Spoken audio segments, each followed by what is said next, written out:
जानशीन मुस्तफ़ा यार गार मज़ार रम्ज़ शनास नबूवत फ़िदाए ज़ात नबी परवाना रुख़ ज़ेबाए मुस्तफ़ा पाकीज़ा व मुनज़्ज़ा मुअत्तर व मुनव्वर सिद्दीक़ अकबर खलीफ़ा मोमिनीन दुनिया की सबसे मुक़द्दस तरीन हस्ती के सबसे करीब तरीन दोस्त खलीफ़ा राशिद और अंबियाए रसूल अलैहिमुस्सलाम के बाद सबसे अफजल वाला मर्दों में सबसे पहले इस्लाम कबूल करने वाले हुजूर नबी करीम सल्लल्लाहु अलैहि वसल्लम की ज़िंदगी में उनके मुसल्ले पर खड़े होने का एजाज़ हासिल करने वाले मेरे नबी के साथी ईमान वालों के खलीफा अव्वल सैयदना अबू बकर सिद्दीक़ रज़ियल्लाहु ताला अन्हु का आज यौम वफ़ात है।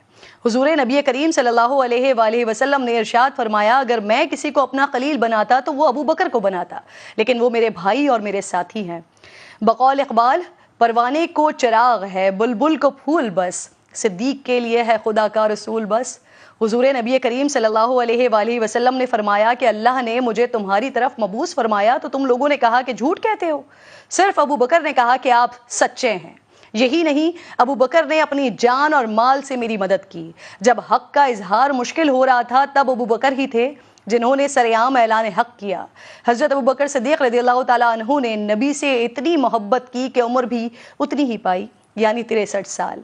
मौला अली करमुल्लाह वजहुल करीम ने जिनके इंतकाल पर फरमाया है, ए अबू बकर, अल्लाह आप पर रहमत फरमाए, आप रसूल खुदा के दोस्त थे और आदत व अतवार, रास्तबाजी और फजलो बुजुर्गी में रसूल खुदा से सबसे ज़्यादा मिलते थे।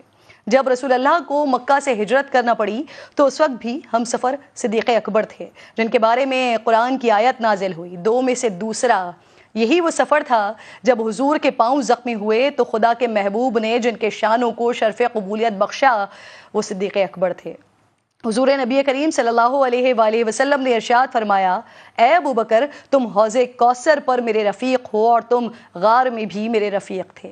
हमने नाज़रीन पाकिस्तान का नाम इस्लामी जमहूरिया पाकिस्तान रखा, हमने पाकिस्तान को मदीना सानी कहा, ये रियासत ला इलाहा की बुनियाद पर कायम की, लेकिन क्या हमने इस्लामी रियासत के चमकते सितारों से कुछ सीखा? क्या ज़रा बराबर भी निज़ाम हुकूमत में हमें उनके दौर की शबी नज़र आती है? क्या हमारे हुक्मरानों ने सिद्दीक़ अकबर की तरह अपना वजीफ़ा मज़दूर के वजीफ़े के बराबर मुकर्रर किया? क्या सिद्दीक़ अकबर की तरह हमारे हुक्मरान इक़्तिदार में आकर अपना कारोबार बंद करने को तैयार हैं? क्या हमारे हुक्मरान सिद्दीक़ अकबर की तरह खुद को एहतसाब के लिए पेश करने को तैयार हैं? क्या हमने सूद की लानत को ख़त्म करके ज़कात का निज़ाम दुरुस्त अंदाज में राइज किया? क्या हम सिद्दीक़ अकबर को मानते हैं? जी हाँ, मानते हैं, लेकिन उनकी नहीं मानते।